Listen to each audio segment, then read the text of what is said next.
Fala galera, estamos aqui hoje para a gravação da 17ª parte desse livro maravilhoso que é As Armas da Persuasão.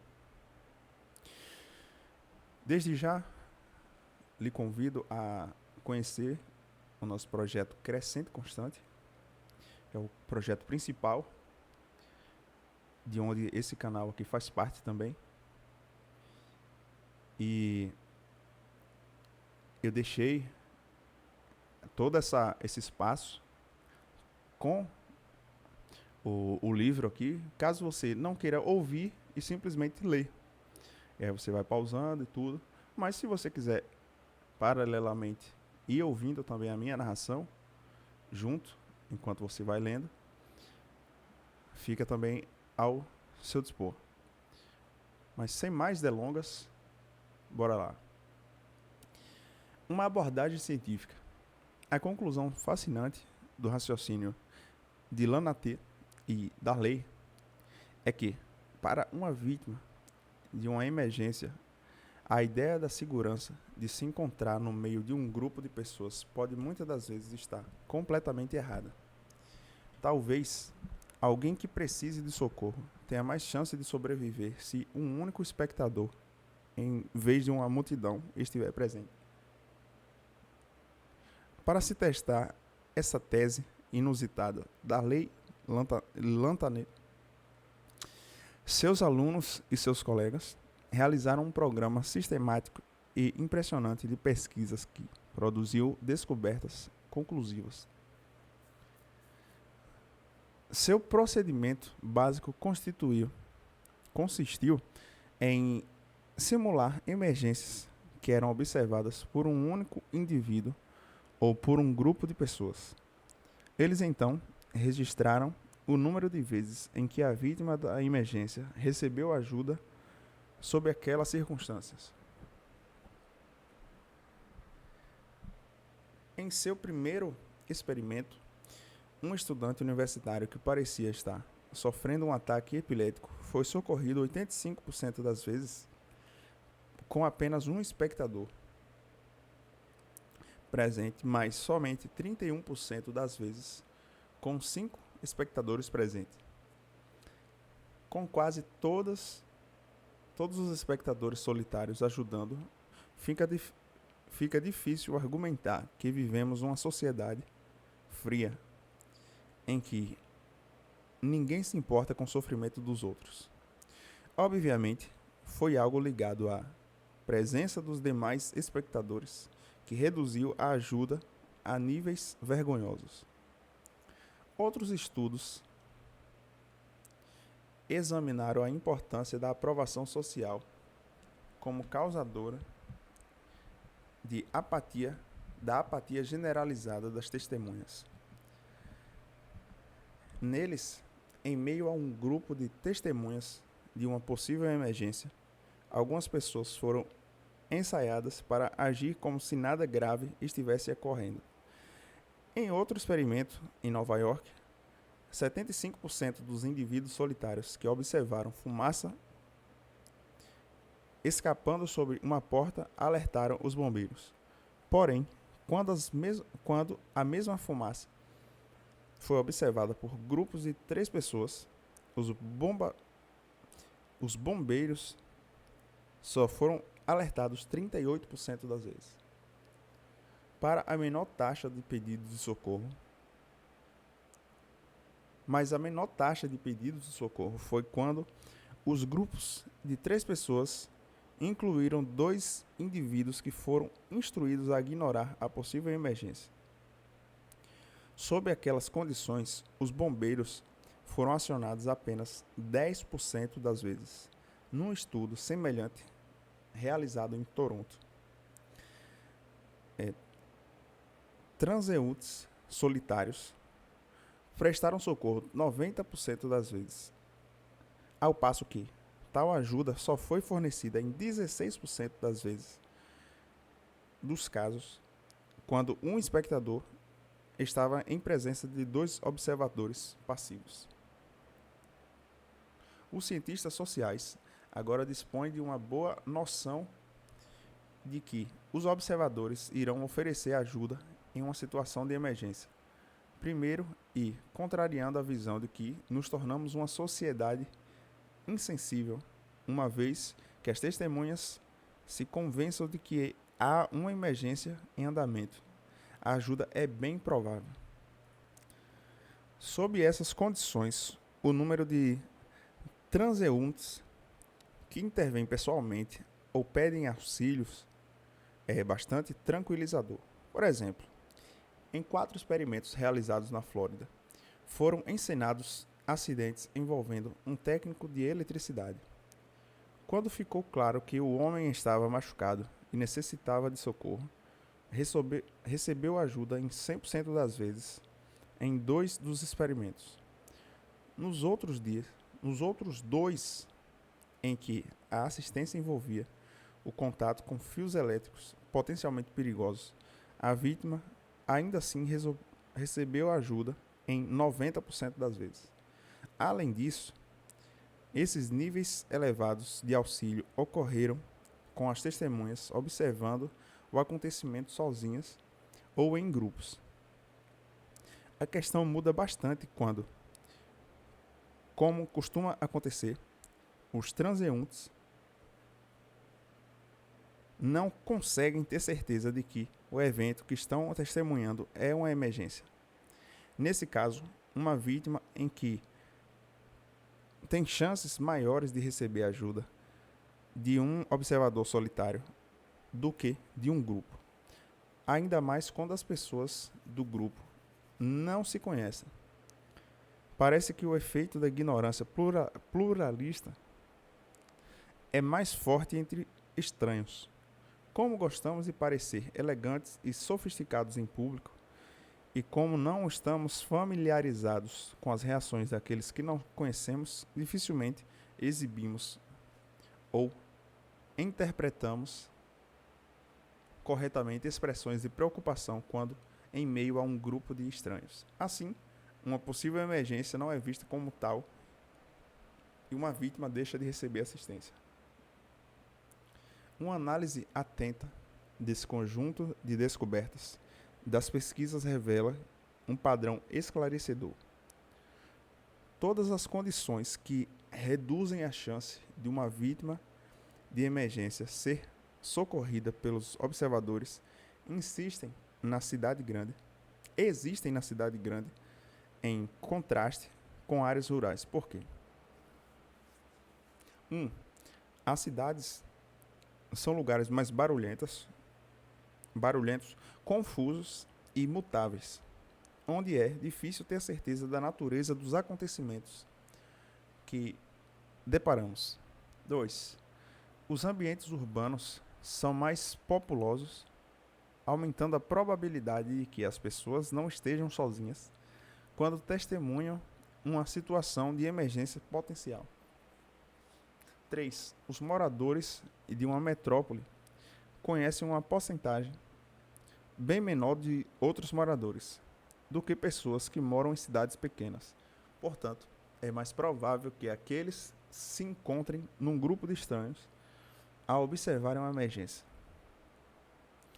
Essas 3 características naturais dos ambientes urbanos, confusão, população numerosa e o fato de as pessoas esbarrarem com mais estranhos, se enquadram muito bem nos fatores que, segundo as pesquisas, reduzem a ajuda dos observadores. Sem precisarmos recorrer a conceitos pessimistas como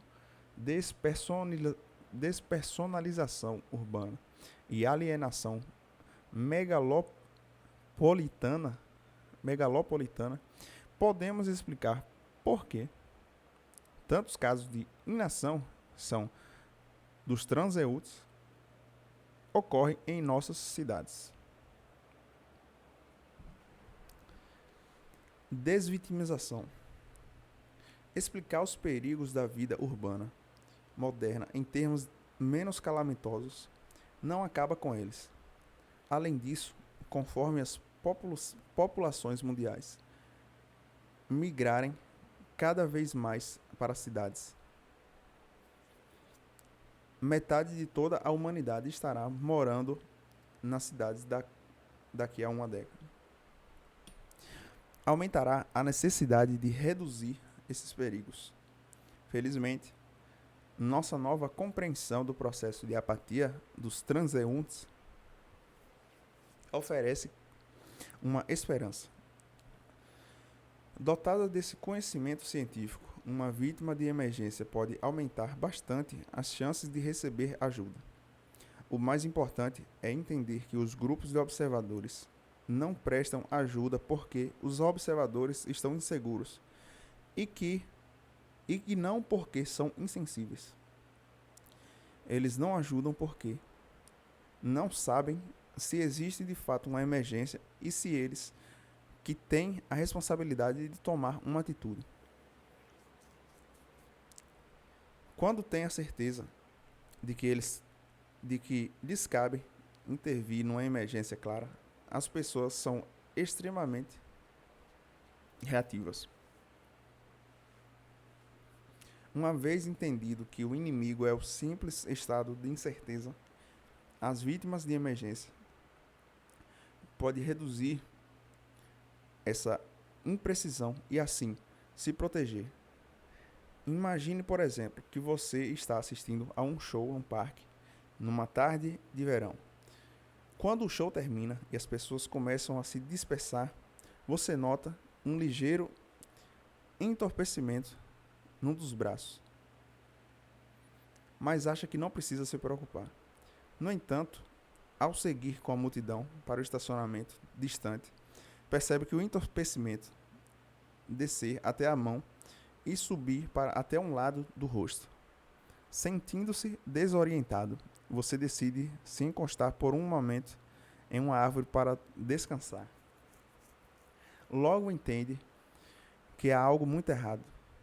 Sentar não ajudou. Na verdade,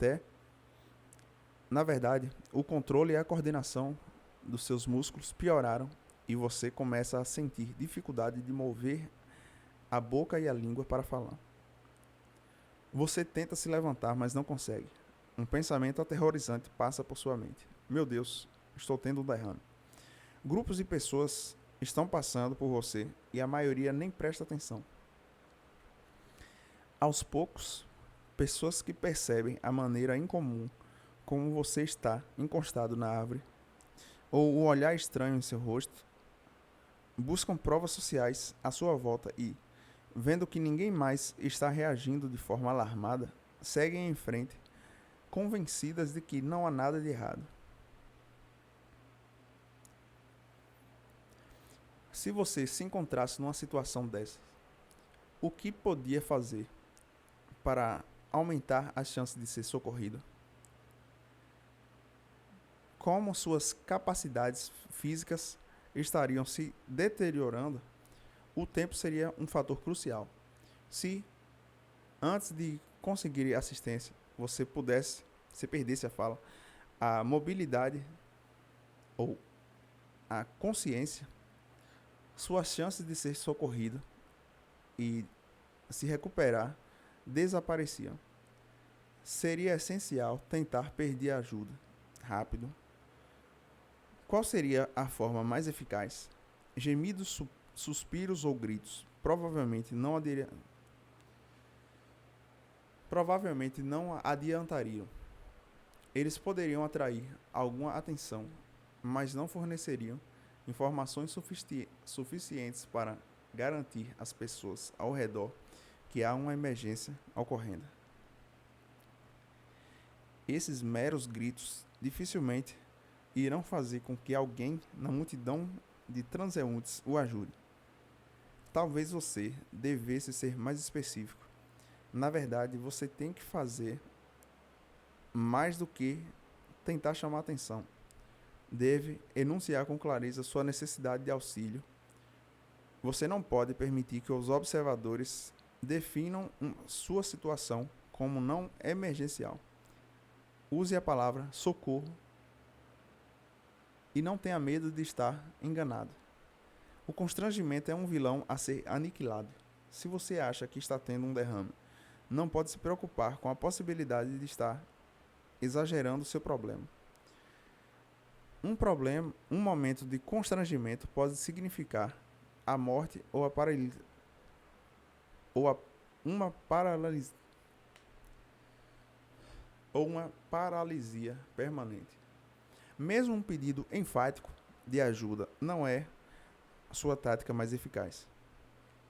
Embora possa produzir dúvidas dos espectadores de que existe uma emergência real, não removerá diversas outras incertezas importantes da sua mente, de cada observador. Que tipo de ajuda é necessária? Devo prestar socorro ou alguém mais qualificado deveria fazê-lo? Outra pessoa já foi buscar ajuda profissional ou é minha responsabilidade? Enquanto os observadores ficam olhando para a sua cara e pensando esses dilemas, o tempo perdido pode ser vital para a sua sobrevivência. Você tem que fazer mais do que alertar aos observadores para sua necessidade de ajuda emergencial. Precisa também remover suas incertezas sobre essa ajuda, sobre como essa ajuda deve ser fornecida e quem deve fornecê-la. Qual seria a forma mais eficiente e confiável de fazê-lo? Com base nos resultados das pesquisas que vimos, meu conselho seria isolar um indivíduo da multidão, encare e fale e aponte direto para essa pessoa e mais ninguém. Ei, você de jaqueta azul, preciso de sua ajuda. Chama a ambulância, por favor. Com este pedido, você eliminaria todas as incertezas que poderiam impedir ou retardar o socorro. Ao fazê-lo, você terá colocado o homem de jaqueta azul no papel de chefe do resgate. Ele agora deverá entender que uma ajuda emergencial é necessária. Vai saber que ele, e não outra pessoa, é responsável por prestar a assistência. E, por fim, entenderá exatamente como fornecê-la. Todos os indícios científicos indicam que o resultado deve ser um socorro rápido e eficaz. Depoimento do leitor 4.1. Eu estava passando por um cruzamento rodoviário bem iluminado enquanto tive a impressão de que alguém caiu numa vala deixada por operários. A vala estava bem protegida e eu não tinha certeza se realmente havia visto aquilo. Talvez fosse minha imaginação. Um ano antes, eu teria prosseguido no meu caminho, achando que outras pessoas mais próximas viram melhor do que eu. Mas eu havia lido seu livro. Portanto, parei e retornei para verificar se era verdade. E era. Um homem tinha caído naquele buraco e estava deitado em estado de choque. A vala era bem funda e as pessoas que passavam por lá não conseguiam ver nada. Tentei fazer algo. 2 sujeitos que vinham por aquela rua me ajudaram a retirar o homem. Hoje, os jornais informaram que, durante as 3 últimas semanas de inverno, 120 pessoas morreram congeladas na Polônia. Aquele sujeito poderia ter sido o 121, o centésimo. Naquela noite, a temperatura era de 21 graus negativos. Ele deve a vida a seu livro.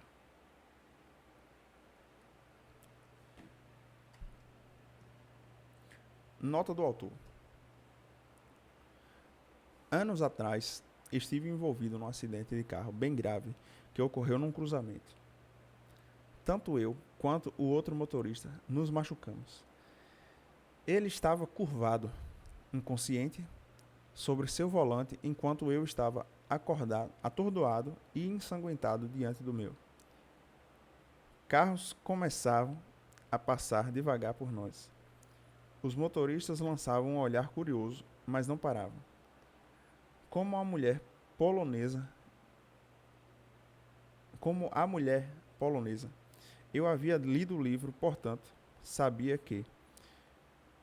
o que fazer. Apontei direto para o motorista de um dos carros. Chame a polícia. A um segundo e terceiro ordenei. Pare o carro, precisamos de ajuda. Eles não só ajudaram rapidamente, como seu gesto foi contagioso. Outros motoristas começaram a parar de forma espontânea para cuidar da outra vítima. O princípio da aprovação social estava a nosso favor naquele momento. O segredo havia sido colocar a bola em movimento. Depois de dar os primeiros passos, o impulso natural da aprovação social cuidou do resto.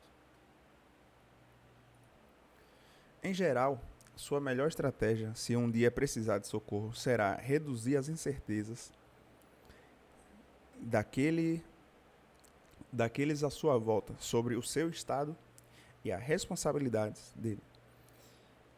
Seja o mais preciso possível sobre a necessidade de ajuda. Não permita que os observadores cheguem às suas próprias conclusões, porque, especialmente numa multidão, o princípio da aprovação social e o consequente efeito da ignorância pluralista podem fazer com que não vejam a sua situação como uma emergência. De todas as técnicas desse livro, visando produzir a anuência a um pedido, esta é a mais importante a se lembrar. Afinal, a falha de seu pedido de socorro numa emergência pode lhe custar sua vida. Macacos de imitação. Um pouco antes, afirmei que o princípio da aprovação social, como todas as demais armas da influência, funciona bem sob certas condições. Já exploramos uma delas, a incerteza. Sem dúvida, quando as pessoas estão inseguras, tendem a se basear nas ações dos outros para decidir como elas próprias devem agir. Além disso, existe outra importante condição: a semelhança. O princípio da aprovação social funciona muito fortemente quando estamos observando o comportamento de pessoas como nós. É a conduta desses indivíduos que nos dá a melhor noção sobre o que constitui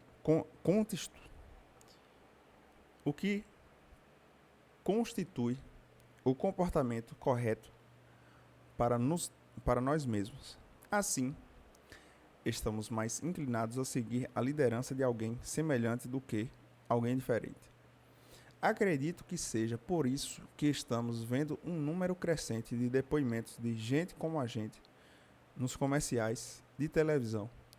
Os publicitários agora sabem que um meio de conseguir vender com sucesso um produto aos telespectadores é demonstrar que outras pessoas comuns gostam do produto e o utilizam. Indícios mais fortes da importância da semelhança em determinar se imitaremos o comportamento dos outros vem de pesquisas científicas. Um exemplo pertinente pode ser encontrado no estudo de uma campanha de arrecadação de doações conduzidas num campus universitário. As doações para caridade mais do que dobram quando o solicitante revelou sua semelhança com os alvos, dizendo: sou estudante aqui também, dando a entender, portanto, que eles deveriam apoiar a mesma causa. Esses resultados indicam uma importante condição do princípio da aprovação social. Usaremos as ações dos outros para decidir nossa própria conduta, especialmente quando consideramos esses outros semelhantes a nós. Essa tendência se aplica não só aos adultos, mas aos jovens também. Pesquisadores da área da saúde descobriram que um programa escolar anti-tabagismo só exercia efeitos duradouros quando os instrutores eram colegas da idade do público-alvo. Outro estudo constatou que crianças que viram um filme mostrando a consulta tranquila de uma criança ao dentista ficaram menos ansiosas daquela situação, principalmente as que tinham a mesma idade da criança do filme. Depoimentos do leitor 4.2.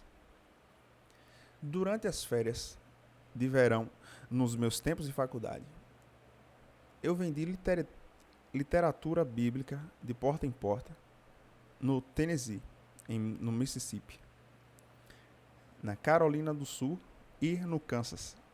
O interessante foi notar como minhas vendas aumentaram quando eu tive a ideia de usar como referência clientes mulheres para vender para mulheres, clientes homens para vender para homens e casais de clientes para vender para casais. Após um total de 15 semanas no emprego, vinha faturando em média uma quantia respeitável de $550 semanais, seguindo à risca a conversa padrão de vendas ensinada pela empresa que enfatizava as características do livro. Foi então em que um novo gerente de vendas começou a nos ensinar a citar em nossas apresentações nomes de clientes anteriores. Por exemplo, Seu Johnson resolveu comprar a coleção para ler histórias bíblicas para os seus filhos. Comecei a seguir essa abordagem e na 16ª semana eu constatei que a 16ª e a 19ª minhas vendas semanais médias saltaram para $893, um aumento de 63,13%. Mas a história não termina aí. Lembro que durante minha 10ª semana ocorreu-me que, embora as referências tivessem aumentado minhas vendas como um todo, também me fizeram perder alguns negócios. O acontecimento chave se deu quando eu estava apresentando os livros a uma dona de casa. Ela parecia interessada, mas não conseguia decidir se encomendaria ou não o produto. Àquela altura, mencionei alguns casais de amigos dela que haviam comprado comigo. Ela então disse do tipo: Mary e Bill compraram? Bem, vou conversar com Harold primeiro. Será melhor decidirmos juntos. Ao refletir sobre aquele caso, nos dias seguintes, tudo começou a fazer sentido. Se eu falasse a uma dona de casa sobre um casal que havia comprado comigo, estaria fornecendo uma boa razão para não comprar ainda. Ela precisaria falar primeiro com o marido. Mas se várias outras donas de casa, como ela, estivessem comprando, seria melhor ela comprar também. Daquele ponto em diante, resolvi que citaria apenas os nomes de outras donas de casa quando apresentassem os livros a uma dona de casa. Minhas vendas na semana seguinte dispararam para $1.506. Logo, estendi aquela estratégia a maridos e casais, usando apenas os nomes de homens quando apresentava livros a homens e apenas os nomes de casais quando apresentava a casais. Durante as 20 semanas seguintes e últimas da minha carreira de vendas, obtive em média $1.209. O motivo porque minhas vendas caíram um pouco no final foi que eu estava ganhando tanto dinheiro que ficava até com preguiça de sair e ir à luta. Cabe uma pequena ressalva aqui. Não há dúvida de que eu estava apresentando outras técnicas na época que ajudaram a aumentar as vendas. Porém, tendo experimentado pessoalmente a velocidade daquelas mudanças, não tenho a menor dúvida de que a aprovação social de outros semelhantes foi a razão principal de minha melhoria de 119,67%. Nota do autor. Quando o leitor, que é meu amigo, me me contou pela primeira vez essa história espantosa durante uma conversa, acho que ele notou meu ceticismo. Assim, para respaldar sua história, enviou-me depois suas estatísticas mensais de vendas durante o período descrito. Dados que havia registrados cuidadosamente na época e guardados por décadas. Não causa surpresa, portanto, que hoje ele lecione estatística na universidade local. Então, essa foi a leitura de hoje. Eu, mais uma vez, lhe convido para conhecer nossos outros projetos, nossos outros produtos do projeto Crescente Constante, que é o blog crescenteconstante.com. Lá você vai encontrar diversos artigos valiosos sobre o mundo do desenvolvimento pessoal. Inclusive, daqui a uns dias vai estar saindo o resumo desse livro aqui, que você está lendo comigo. E também o canal Crescente Constante, que a partir do dia 3 de fevereiro vai estar com a nova programação, com vários vídeos relacionados a esse tema aqui também. Vídeos diferentes e que com certeza vai ser bem útil e interessante para todos vocês que têm essa mesma visão e interesse nesses temas. Então, desde já, se inscreva no nosso canal e deixe seu like. Até o próximo episódio. Valeu!